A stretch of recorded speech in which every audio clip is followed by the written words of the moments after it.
not only what it is, but why it matters. The census determines each state's number of congressional representatives and the apportionment of billions of federal dollars, including adult education funding. So today we're going to talk about how the 2020 census works, the challenges that threaten a full population count, and what adult ed programs and libraries can do to help adults understand and participate in the census. We're very lucky to have a strong team of census advocates to share information, resources, and strategies with us today. But before we meet them, we'd like to get a sense of who's in the room. So we're going to put up a quick poll to ask you what role you play in this work. Mike, you can put up the poll. And in this poll, you can select more than one answer. So we're asking you if you're a teacher, advisor, counselor, administrator, librarian, advocate, census worker. And we don't have an other option, but we're hoping we'll capture you in one of those. So we're going to give you a minute to do your voting. But while we're waiting for you to finish that up, I'm going to take a moment to let you know that after the webinar, you will be receiving a link to the recording. We're recording the webinar, and you'll get a recording link and a PDF of the PowerPoint, just so you know that. You'll have all the links and the other information that we're sharing. Also, we'll be using the chat box to collect your questions and ideas, which I think you saw. So don't hesitate to use that. And I'll ask Mike about other tech support in a second. But before we go to that, let's take a look at our poll responses. Can you close the poll, Mike? Let's see. I forgot to vote. I don't know if I can vote. Okay. So you can see in the right-hand bar, most folks, well, not the majority, but a good plurality are teachers, and then we have a lot of administrators. Okay, and a bunch of people no answer. Advocates, I'm surprised lots of people didn't click advocate as well as what else they are. So far, no librarians voting. Okay, and none of us are census workers. Okay, well, we can close this out. Do I need to do something to close the poll window, or will that automatically disappear, Mike? You can just minimize it by clicking the arrow next to polling. Oh, thank you, because I really wanted to see the chat box. Okay. All right. So I just want to say something about the chat box. As you can see down at the bottom where it says to, when you're chatting your questions, your comments, please make sure it says all participants. That's how it will get to all of us. We'll all be able to see it. Is there anything else you think people need to know, Mike, about the system in order to participate? That's the main function. And just, of course, to make sure you contribute to the entire group, like Andy was saying, make sure it says to all participants. But if you have any other technical questions that come up or any other concerns, if you have trouble hearing, if you have trouble with your internet connection or anything like that, if it starts to lag, feel free to change it from all participants to host. That's me, or to Michael Prentice-Glasgow. And then you can message me directly, and so that way we can figure out and troubleshoot any problems you might have during the presentation. But of course, like Andy also said, the whole presentation is being recorded, and so it will be made available to everyone afterward. Great, thank you. Okay, so there was representation from a variety of roles in this work in the poll that we saw, and we hope to have something for each one of you, and we're sure that all of you will have something to share with one another. So we hope to hear from you throughout. So let's get to our distinguished panel here. It's a full panel. Judy Mortrude is a senior policy analyst with the Center for Law and Social Policy. She has more than 30 years experience developing, delivering, and evaluating workforce education, particularly with low literacy and high barrier populations. And she has been following policies related to the upcoming census. Deborah Kennedy is an experienced adult educator and the former Associate Vice President for Adult English Language Education at the Center for Applied Linguistics. She is currently the president of the National Coalition for Literacy. Kristen LaHerde is Assistant Director for Literacy and Continuing Education in the American Library Association's Office for Diversity, Literacy, and Outreach Services, where she develops strategic plans and works with libraries and partner organizations to create new initiatives and resources. Heather Ritchie is Professional Development Specialist and Instructional Coach at the Carlos Rosario School. She also works nationally as an education consultant in ESOL, and she is spearheading the development of census education activities for the Carlos Rosario and beyond. And I am Andy Nash, a professional developer at World Education and the director of the New England Literacy Resource Center. At NELRC, I coordinate a regional voter education campaign every 4 years, and will also be organizing a census education campaign next year as well. Okay, I just want to say something about our format today because we have a lot of presenters, but our format will be to pause between presenters to take 1 or 2 questions if they appear. But you don't need to wait though between presenters. You know, as I said, use the chat box throughout to capture your thoughts and your questions. And if for some reason we don't have time to address all the questions today, we are going to respond to them in a shared Google Doc of census-related resources that we've already started building over the past few months and that you're going to hear about and have access to later. Okay, so I'm going to start by turning this over to Judy Mortrude to get us started.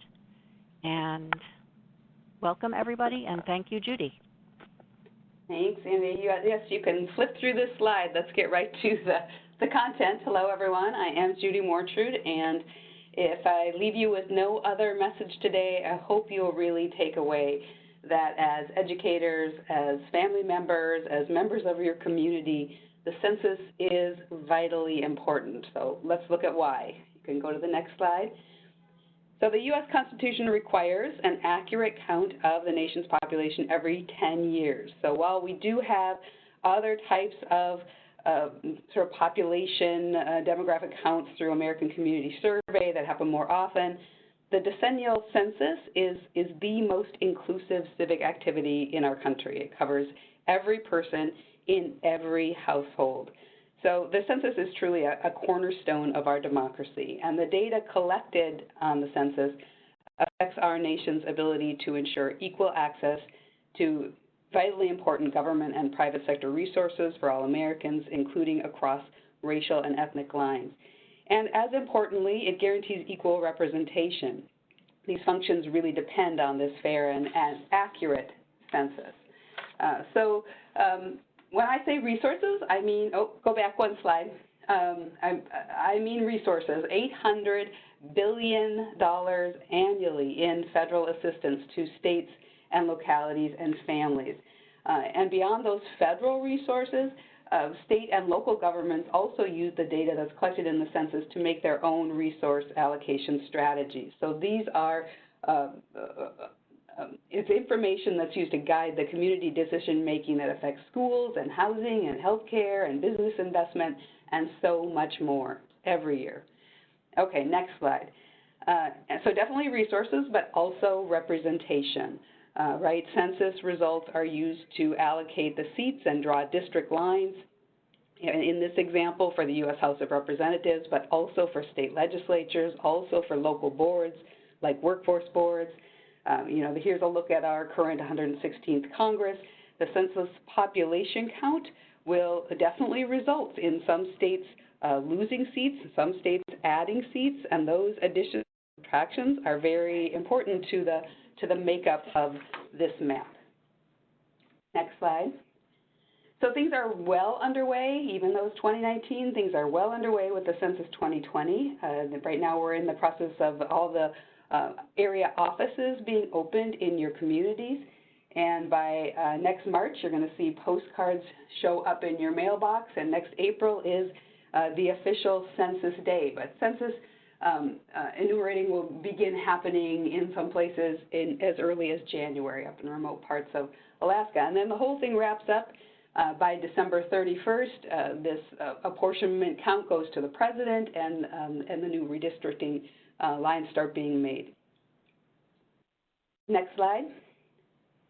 So the Census 2020 is going to be the first ever census to use an internet-first response protocol. So instead of getting a big fat envelope with a survey to complete, what you're going to see in your mailbox is going to be a postcard, and on that postcard will be a website, a URL, and you're going to be asked to complete the census online. There will be a limited set of paper options in English and Spanish, and there will be census enumerators, people who come to your house if you don't respond by going onto that URL and answering the census. But this definitely changes things for the way the census operates, the way a lot of our learners in adult education are going to be able to access the census. Next slide. So the census asks for really basic demographic information for every person in a household. Your age, your sex, your race, how long you've been living in that space, do you rent it, do you own it? And you've probably also been hearing about the potential for including this citizenship question on the census. The decision right now on whether or not to add a citizenship question is being decided at the Supreme Court. Whether or not the question is ultimately included in the 2020 census, it's really important to know that Title 13 of the U.S. Code protects the confidentiality of the personally identifiable information that is collected on the census, including any information about citizenship status. So the federal law prohibits the Census Bureau from sharing personal census responses with any other government agency at any level and with any court of law, including administrative courts, or with any private entities for any purpose, including law enforcement.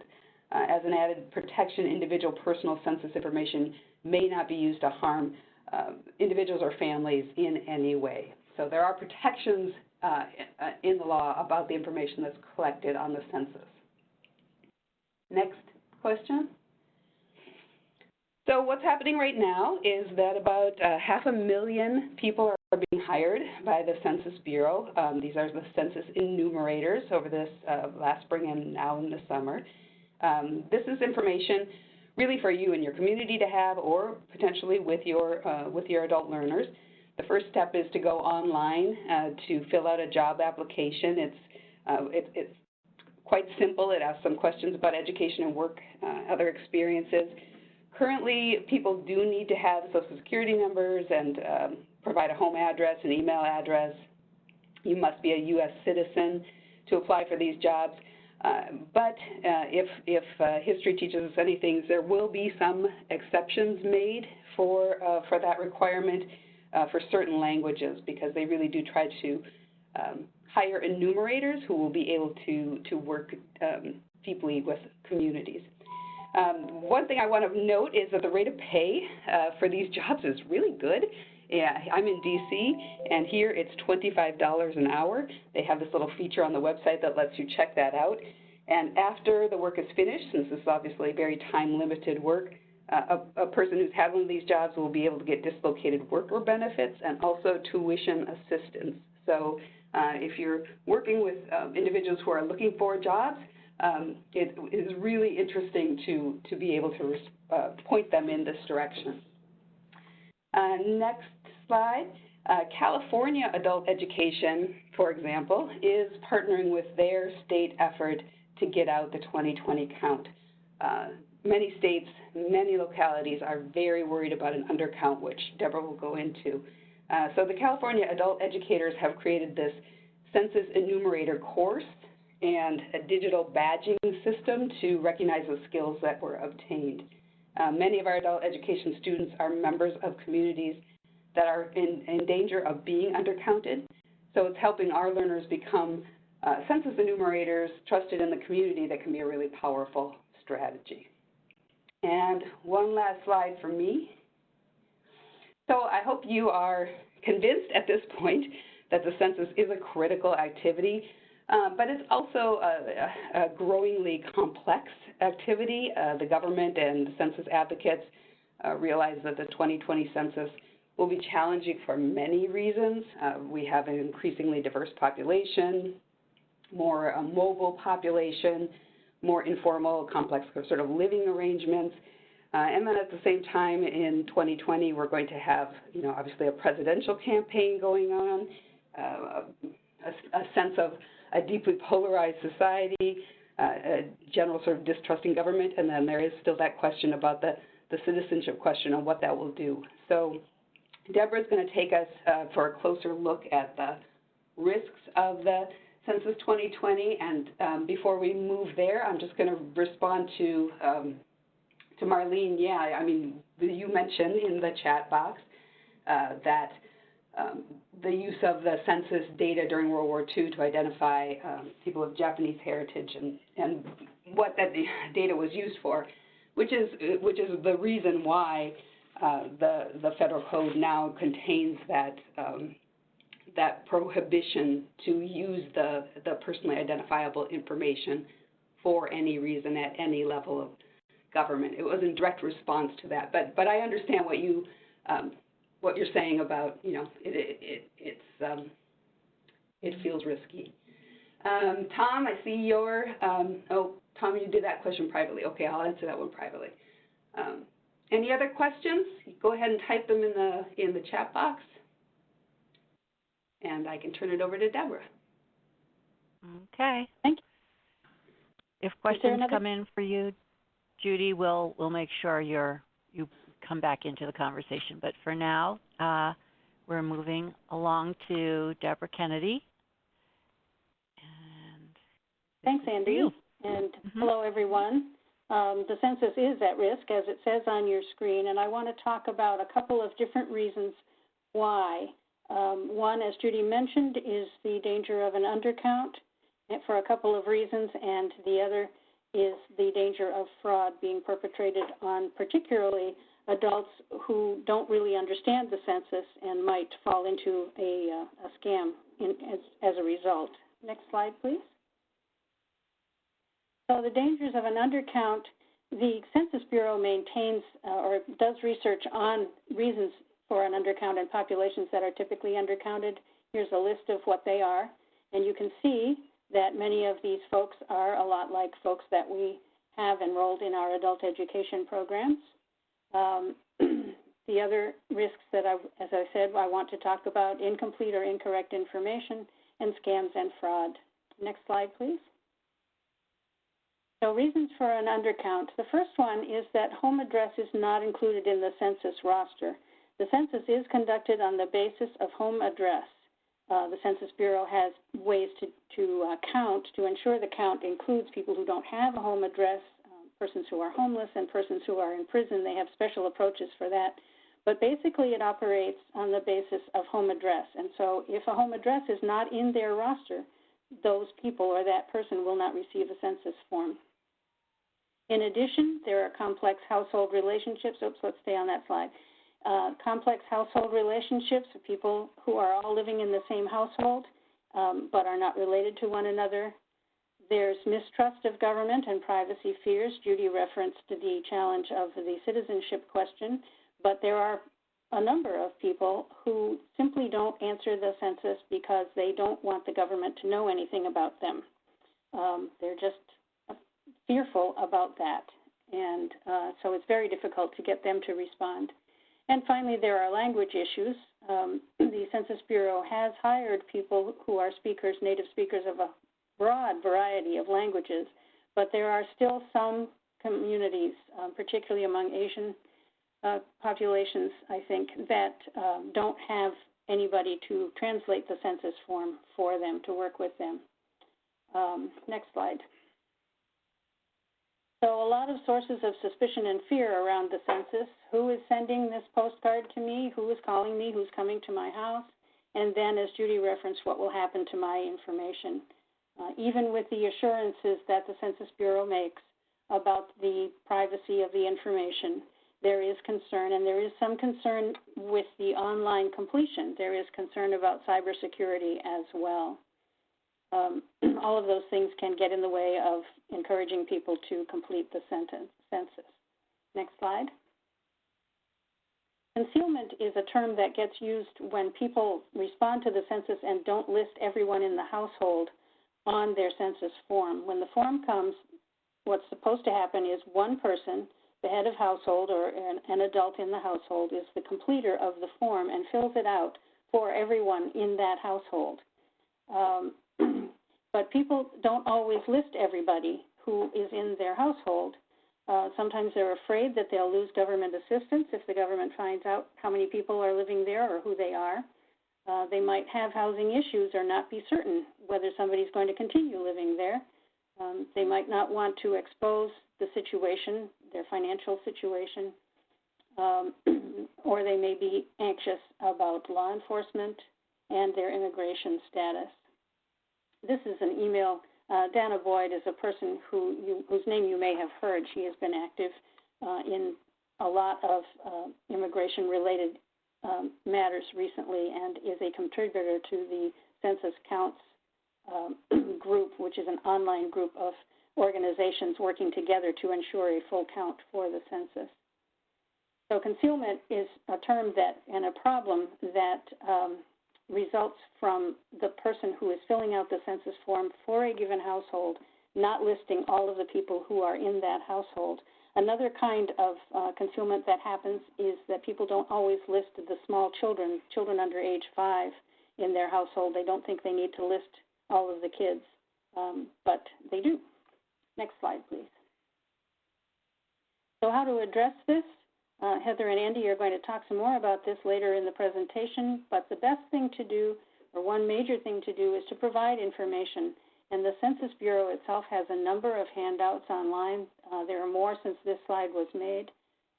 They're fact sheets about the census.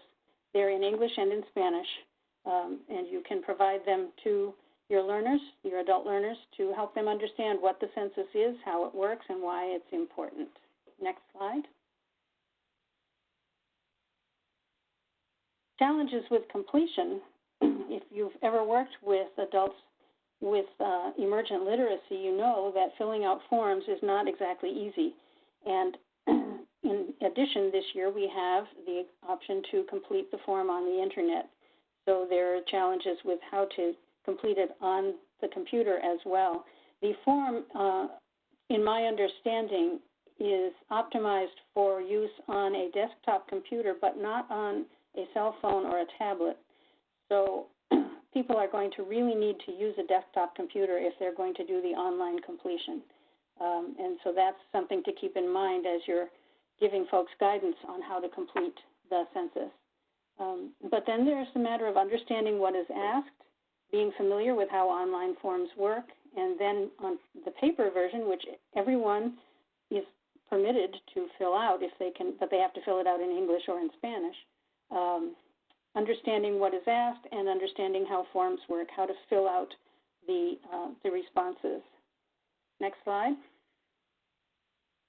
So what to do here, I think Andy's going to talk some more about this at the end of the presentation, but provide practice. You can get the questions in the format that they appear. Here's an example to give your adult learners practice in filling out the forms and what they look like and understanding the language. You see the length of the instructions here is fairly high-level reading for many of our adult learners. Would require some review to help them understand what is requested here. Next slide. So those are reasons that people might not complete the form fully or complete it accurately. But the other danger that the Census Bureau is highly aware of is the fact that scammers will take advantage of any situation where people are asked for information to steal information. The Federal Trade Commission Bureau of Consumer Protection is the provider of this website that you see on your screen, consumer.gov, which directly addresses different kinds of scams and fraud, and particularly imposter scams would be one that would come up in the context of the census, because anyone can claim to be a census worker and start asking questions and start making threats the way scammers do. So next slide. what to do here is to give folks guidance about how to know whether somebody is a legitimate census worker or not, and what the paper is that's coming in the mail. The first thing that will come, as Judy said, is a postcard. It will come from Jeffersonville, Indiana, and it will be addressed to resident because, as I said, the census is conducted on the basis of a street address or home address.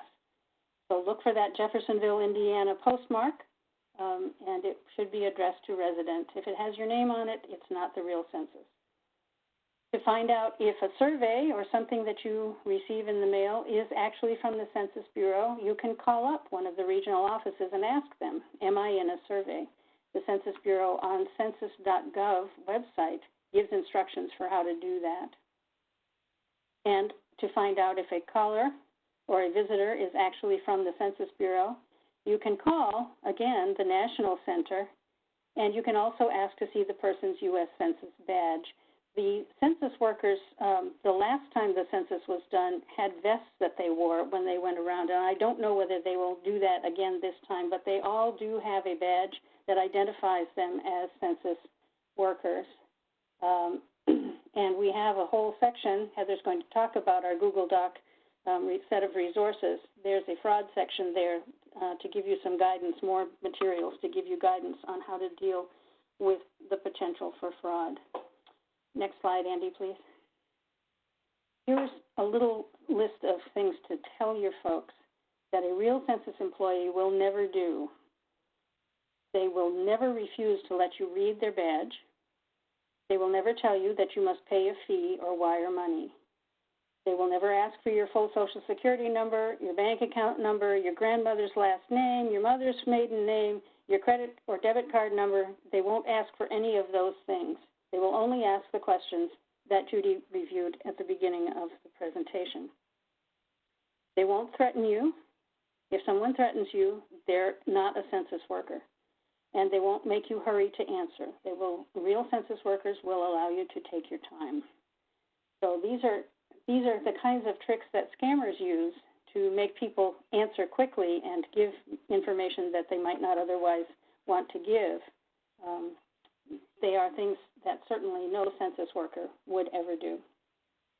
And next one is some ways to follow up.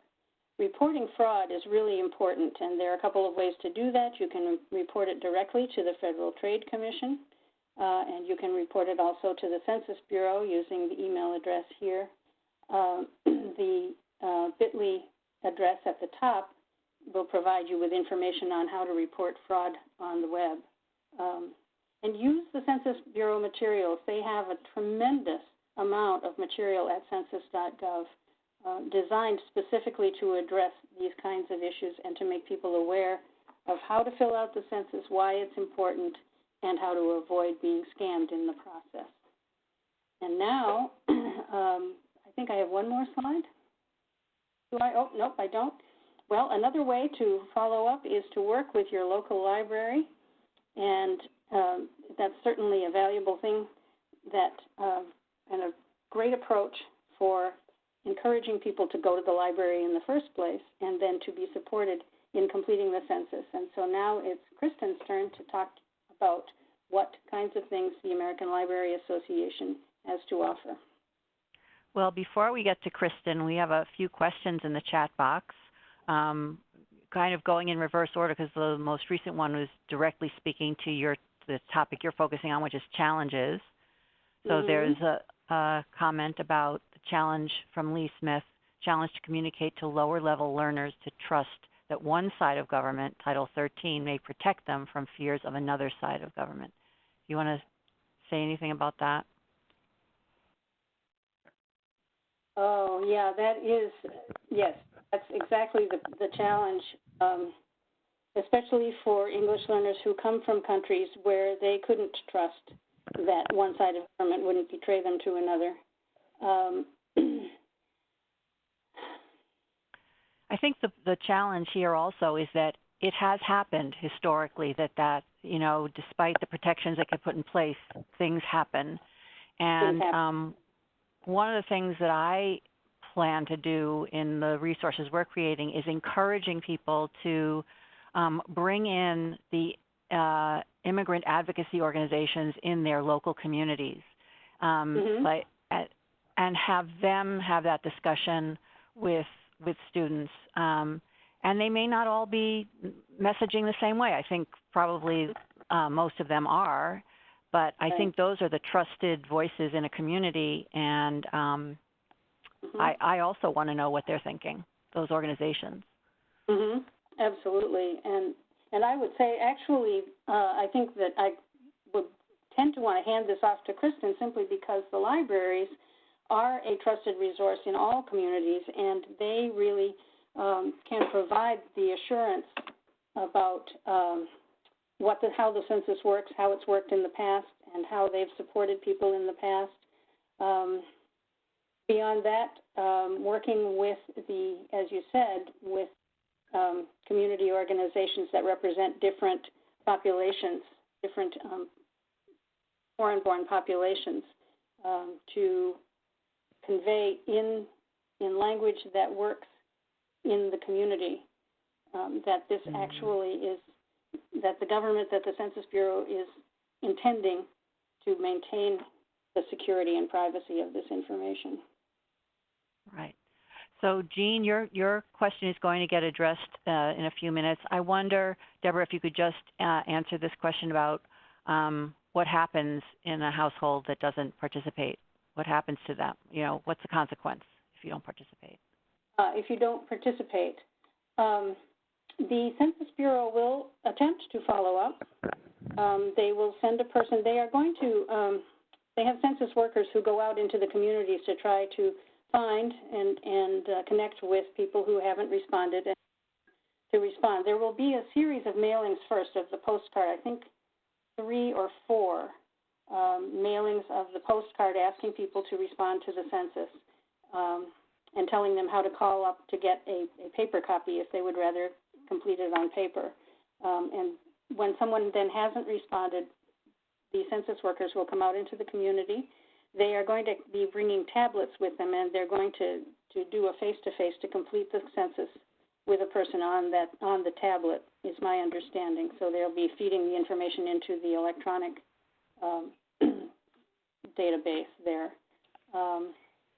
There aren't probably enough census workers to follow up with everyone who doesn't complete the census. And one of the issues, I was talking about concealment earlier, when a household doesn't respond at all, that household is likely to have a visit from a census worker. If a household responds, but one person is not, or more than one person is not included in the response, there's less likely to be a follow-up visit simply because the census workers, there aren't enough of them to follow up on all of those. So it's really, if you don't respond at all, that you're most likely, I think, to get a visit. Okay. Sorry, I'm typing at the moment. Okay.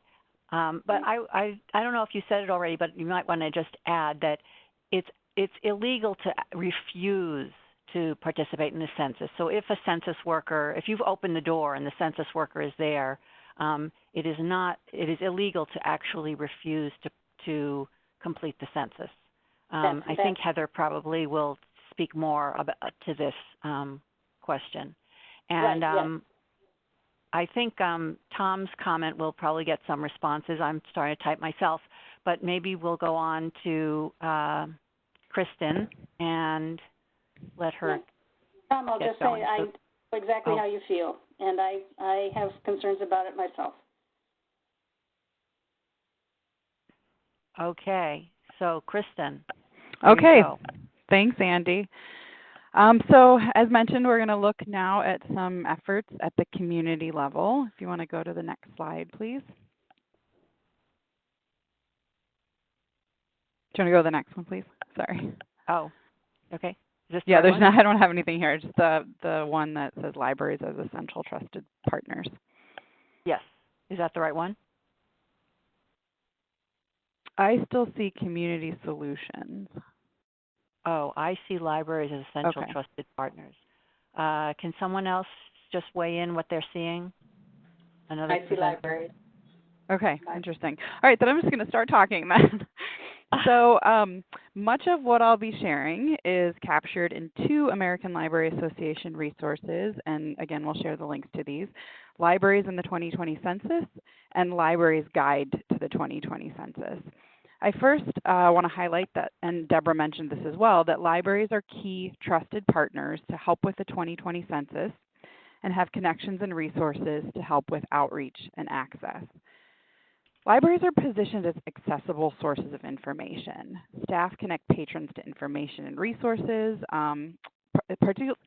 particularly around accessing government services and benefits, doing online forms, engaging with civic issues. And so some examples of that would be filling out veterans benefit forms, tax forms, health insurance, and the citizenship process.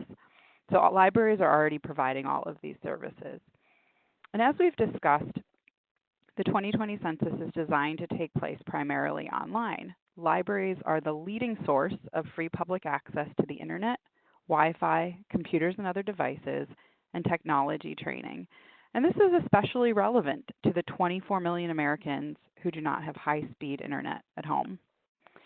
Providing access to information that is relevant and accurate is really a central mission of libraries. And because libraries are trusted messengers of information, they are in a position to answer questions about the census, to help dispel misinformation, such as what Deborah mentioned, that the census will never ask for your Social Security number. Libraries can help clarify the process. So, as we know, there's an undercount of children ages 0 to 5. So it might mean making sure people know it's not just completing the form, it's counting every person in your household. And as information experts, library staff can play a role after the census in using the census data to inform communities. An example of this is Hannibal, Missouri Free Public Library worked with the city's finance department to incorporate data from the census into the city's efforts to encourage investment on the south side of their city. Okay, next slide, please. We see the census and a complete count as a social justice issue.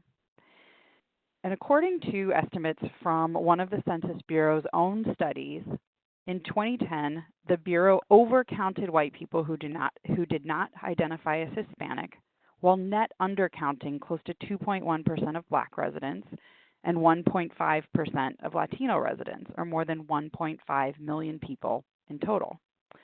Among the, quote, hard-to-count populations are racial and ethnic minorities, non-English speakers, people experiencing homelessness, and immigrants who are undocumented. And as mentioned, an inaccurate census hurts marginalized communities more than others. So it's an issue of equity, of access to information, to resources, to representation, and it's an issue of inclusion.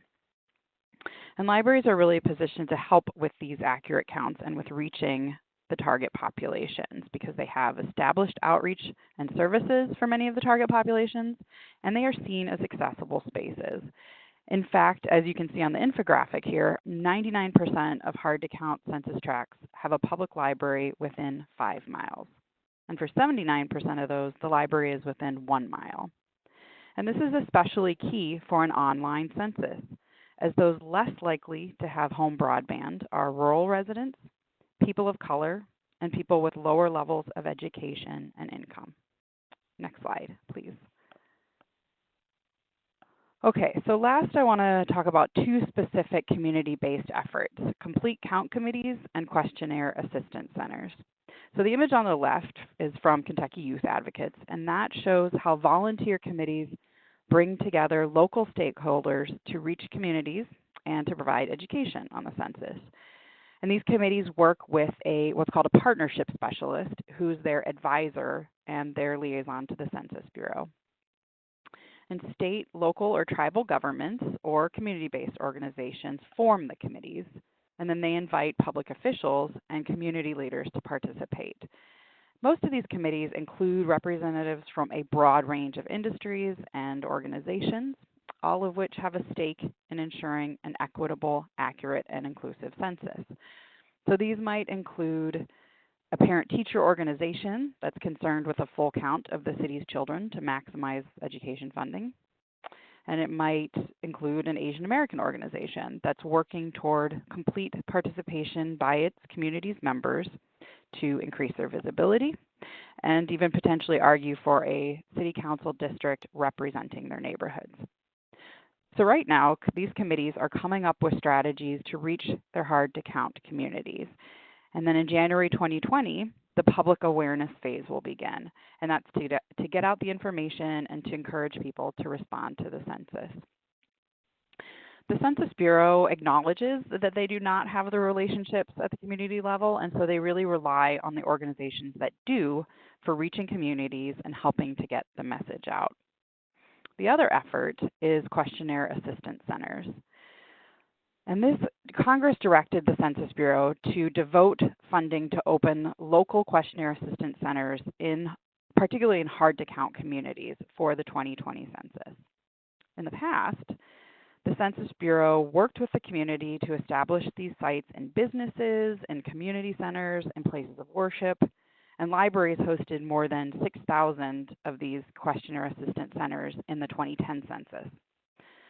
So the centers are staffed by a census worker, and they're at set times to assist people in completing the census form, including language support, clarifying what the questions mean, and help with submitting it online. The American Library Association submitted a letter to the Bureau, and 90 organizations and agencies, including the National Coalition for Literacy, signed on to this letter. And in the letter, we encouraged face-to-face assistance and outreach by Census Bureau trained personnel. The Bureau's plan, as proposed to Congress, currently centers on a mobile response initiative. So questionnaire assistance centers for the 2020 census would be mobile units that travel out to outreach events rather than based in centers and with predictable hours, which is a concern in terms of access and outreach. The House Appropriations Committee recently approved their 2020 funding bill for the Census Bureau, and that provides an additional $100 million above the Census Bureau's request to concentrate its efforts in hard-to-count communities and to support their work with state, local, and tribal partners. But we still have questions about whether these planned efforts will really meet communities' needs. In the 2010 census, the questionnaire assistance centers enumerated more than 760,000 residents, and that is equivalent to adding an entire congressional district to the U.S. population. So these centers really are key to a complete count. Thanks. Thank you, Kristen. Thanks, Kristen. So you probably didn't see that in the chat box there was a question that maybe has to do with the Complete Count Committee, actually, about how to reach folks through children in their schools. And Heather noted that the census is going to be sending out information, but I wondered if there's anything about the Complete Count Committee that's focused on reaching families through children in the schools. Yeah, in fact, they're included often in Complete Count Committees.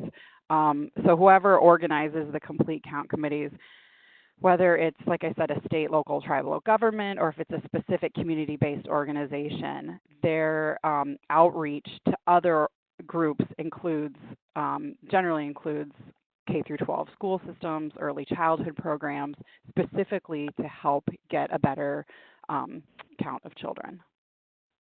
Mm-hmm. Okay, and what about counting folks in nursing homes and assisted living communities? There are a question for anybody. Yeah, they're group counts. They're group counts. Yeah, that go through group facilities.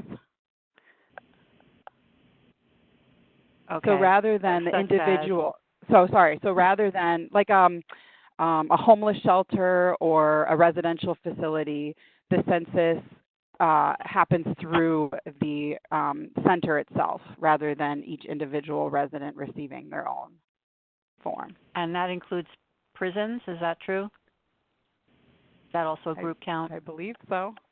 I think so, yeah. Okay. All right. I don't see another question here, unless I'm missing something. Holler if someone else sees something. Thank you, Kristen. I'm going to move ahead to Heather Ritchie. Hello. We can progress to one more slide. And so, hello everyone. You've been hearing information. Now you might be wondering, what are my next steps? What do I do with this information? I'm going to share what we have been doing and exploring at my institution, the Carlos Rosario School in Washington, D.C., where we serve over 2,000 adult ESL GED students through English, GED, and workforce programs. So the first thing we did, and I encourage each organization to do this, is have a conversation with your leadership. We brought together our principals, CEO, COO, and some others and had an initial discussion about the census. And I'm the professional development specialist. I'm the one that brought it to our administration. So if you're a teacher, I encourage you to be the advocate and bring it to your administration. There are options that each organization should consider during this time as to how vocal your organization wants to be on the census, and that came up in the questions that we just saw in the chat room. So our team talked about the political environment and the safety of our students in sharing information, the fact that we do not discuss student status, the issue of the citizenship question, the idea of students' experiences with fraud, and what we can say or not say legally about the census. And through this discussion, which included our legal counsel, we learned that it is illegal to not fill in the census or in any way tell someone not to fill it in or refuse a census worker when they come to your door. So, and that was mentioned earlier. We were also given direction that we cannot fill in the survey for our students. We can assist, but not fill it in for them. People can be fined $100 for refusing to fill it in and $500 for misinformation, as well as legal proceedings can be taken resulting in a criminal conviction. Having said that, we know that the following up on these things would take time and resources that the government may or may not invest in for follow-up. So those are the worst case scenarios, but I feel like it's good to put that out on the table. It was something we learned. So it was made clear to us that we need to decide a path forward, and we saw three options. One was to stay silent and not really talk about the census, which we believe would then likely result in many of our students throwing away the postcard, and then their household would not be counted. Our second option was that we could remain neutral and informative and share some links or flyers that others have created and be willing to answer some questions that arise. We expect that this might result in some students' households participating, but probably not that many. Alternatively, our third option is that we could be active and make this an important discussion item across staff, faculty, and students. And through our discussion, initially our group was leaning towards the neutral option. I'll be transparent, given safety concerns in this political climate. But we explored more and connected with our trusted partner organizations, and we realized that our active participation is critical. The funds that come through the census to our communities can be drastically affected for the next 10 years. So just think about if you have a child in school, that's their whole school career in the K through 12 system potentially. And that means that the undercount could result in reduced Head Start, reduced school lunches, reduced WIC, reduced transportation and housing supports. And so we talked about it and we said, you know, those supports that allow our students to succeed, and given that our government laws state that this information is required to be private, that had us weighing in more on the active participation space. Also acknowledging that our adults are adults and make informed choices. So the more information we can share with them, the more informed they can be in making those choices. And so when we decided to be active, we went and researched more about the census, and we went to some events, including one with a partner organization, NALEO, that had guest speakers from the census themselves. And we encourage you to do the same for your organization and become even more informed. You guys are on the call, so that's the first step, and that's fantastic.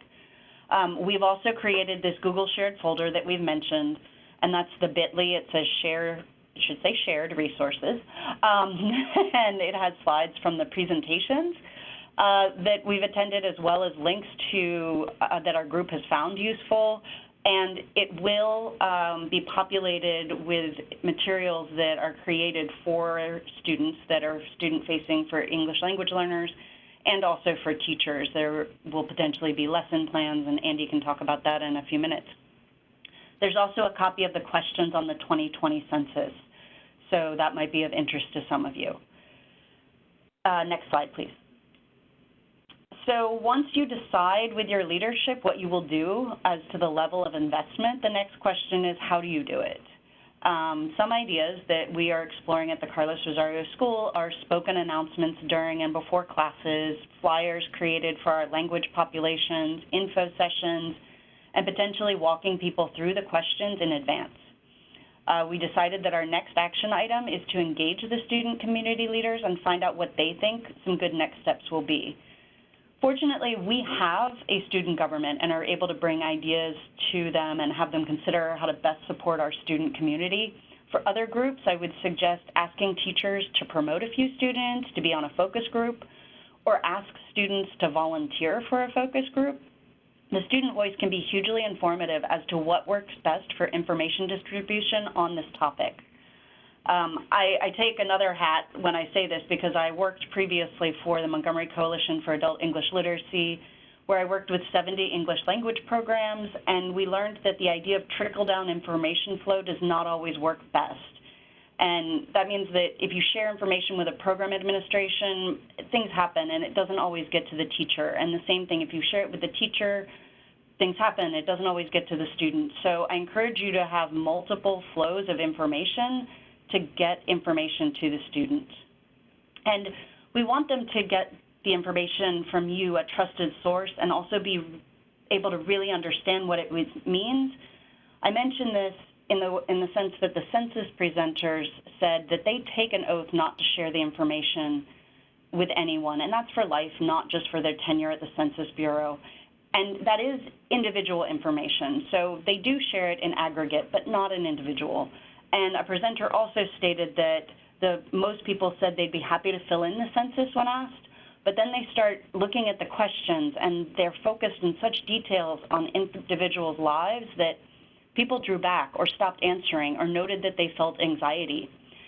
If someone partially fills out the survey, they are more likely to have someone come knock on their door. So the census presenter said, you know, the best way for our students that might be uncomfortable in this situation is to fully fill in that form as soon as you get it, because then they don't have anybody coming to their house. And to the person that said, hey, we have a computer lab, could we help? Yes, you can offer, when they get the postcard, for people to come fill it in at your computer lab. And so these are just some reasons why we need to actively talk about what is on the census and share the why. And in closing, I just want to, again, encourage you to have that conversation with your leadership now, if you haven't made a decision, and create an action plan, create some next steps about sharing the information and connecting with the students to help be your advocates in that community. Thank you for your time. Andy, I will turn it over to you. Great. Thank you, Heather. And I want to invite, if there are folks in the participating who have been trying some strategies for disseminating information, having conversations in adult ed or libraries that are in our audience, please contribute your experience, because we want to know what's happening out there and what kinds of strategies are working. I am going to, this is me again, I'm going to be brief. I only have one slide because the resources that we are going to be building are not available yet. But the New England Literacy Resource Center has prioritized the census as one of the areas of our professional development attention next year. So we are going to be building a web page off of our main nelrc.org page to support programs and students in exploring the issues of the census and participating as they feel comfortable. So one thing we do is that there are going to be resources coming at us from lots of different directions. There's census.gov, but there are going to be many sources of good resources, good materials. So one thing that we'll do is cull those so that teachers and programs don't have to wonder which might be the most suitable for an adult learner. So we'll be culling materials, we'll be simplifying things. Sometimes things are marketed as easy to read, but when an adult educator looks at them, we don't feel like they're so easy to read. So we may be simplifying or adapting some materials. And then as Heather mentioned, we will be actually creating some or inviting the field to submit to us from, we serve mostly New England, but this page will be open to everyone to submit lesson plans that we vet and might post as shareable lesson plans on different aspects of the census. So as you can see here, there's going to be a section for teachers. That's kind of for classroom use, and also, extrapolating out, that we may have some links that are ready to go, things for the classroom, but also if somebody wants to dig more deeply, engage students in a research project, we might also have links to further explore a particular topic. There'll be a section also for students directly to be able to practice, as Deborah mentioned, practice sections of the census form, link to community organizations that might be providing support for them participating in the census, so in case they feel more comfortable going elsewhere to talk about it and participate. And also for programs who might want to host program-wide events to have guest speakers or have a census day where people are all kind of trying to, fill out the census together in the computer lab. I guess a whole program can't fit in the computer lab, but ways that you kind of make it a group event. And there are ways to celebrate, for those who have completed. Do they get, some kind of recognition for completing the census? And as well, not only the how-to and go ahead, but also maybe program-wide discussions of what the fears are, what the concerns are, and let people, and not try to just go around those concerns, but actually discuss them as a community in the program. So that really is what I have to share about, and I'll say that we will, as soon as our resources are available, we will add them to this Google Doc that Heather has created, and I encourage all of you to contribute to that Google Doc. It's not something that is just ours. We want to make it a place where all programs can contribute the things that they want to share. Let me just look in the chat box. I see something. Just curious, to alleviate the concerns of students, can they put down a street name and not the house number on the census? This would identify the neighborhood, but not directly any authority to their individual house. Okay, that's not a question for somebody else, Deborah or... Hey, this is Deborah. When the census form comes, it will have the street address, the full street address on it. It will be mailed to the street address, so the house number will already be on it. So the answer is no, they can't not put down the street number because it's already there. Okay. Or what if they are not responding to the postcard, that they are going online? I think it probably, I don't know exactly how it works because we haven't seen it yet, but my guess is that it will be one of those forms that requires you to put that information in order to continue and complete. Yeah. This just reminds me of a conversation I had with someone who was thinking about the fears that the community has about being targeted. And because the aggregate data is on some size, like a zip code size. And I was saying, well, I might be fearful that now the government knows that there are a lot of people who are not citizens, whatever that red flag that creates, in this particular zip code. And the response was, the government knows that already. We're not, there probably is not a big secret about where people with varied immigration statuses reside, and that we really have to decide whether or not we are going to think that the best strategy is to hide, or the best strategy is to fully participate and defend our right to participate and be fully counted, and therefore get the resources of this country that are our due. So that is, I'm very interested in the direction these conversations as they evolve, and hope that we can continue those conversations down the road. And Andy, this is Heather, I'm going to piggyback on that. This environment of fear plays right into this undercount space, because it allows people to fear that they're going, people are taking advantage of it in different areas. And so we really want to combat that fear by participating.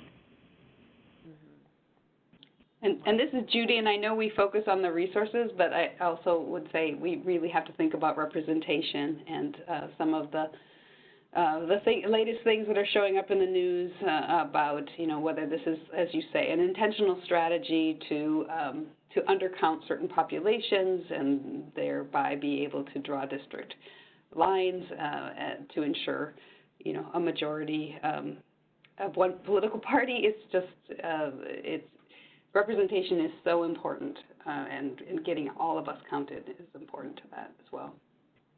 Yes, there was one example of a community gaining a Latino representative because they went out and really promoted having everybody in their community be counted. So it can work in a really positive way if people get active. That's great. So there are a couple of questions coming in. One is about, is a census form per person or per household? That's a softball, somebody. Per house. Per household. Household. It is done by street address. Okay. And if we want to become an advocate, program presenter, et cetera, are there training opportunities? If you want to become an advocate for the census, I don't know of any. This is Deborah. I don't know of any training. If you want to become an advocate for adult education in general, there are some training opportunities, some provided through TESOL International and some provided through COABE, two of our professional organizations. And I can message you, Cynthia, privately if you like to give you that contact information. There are community organizations also that are sending out people to do workshops about getting a full count. And maybe on our Google Doc we should have a section where we can list those. But I would suggest that maybe if you just Google, the census in your local area, you may find some local organizations that are mobilizing around the census. Andy, that's right. And they definitely will want help.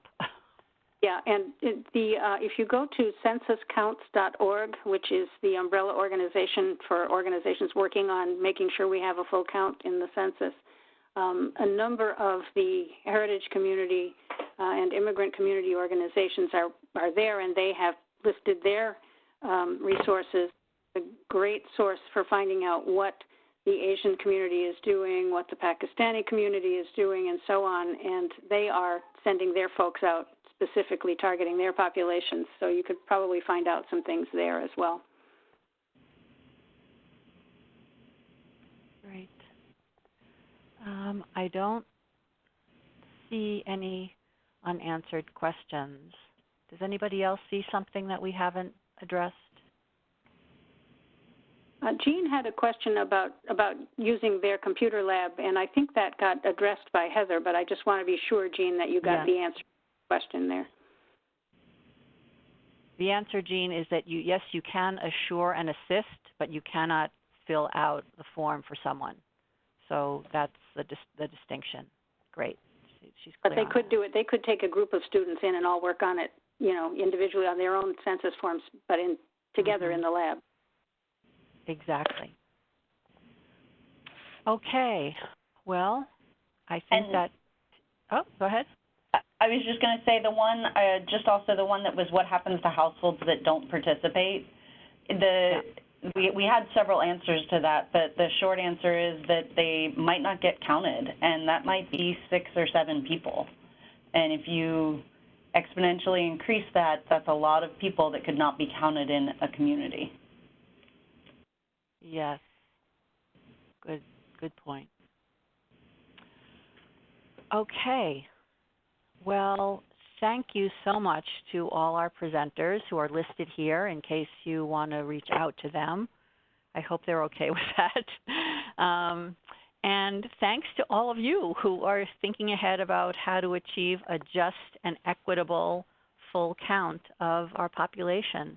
As I said, I hope you'll contribute to the Google Doc. You'll have the URL for that.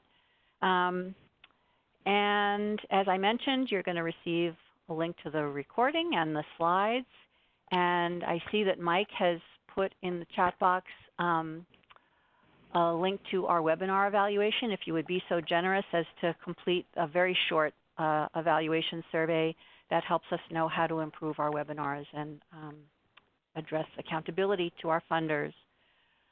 So with that, I will wish everybody a good afternoon. Thank you, team. It was wonderful working with you, and take care, everybody. We can do this thing. Thanks, Andy. Thank you. Thanks, Andy.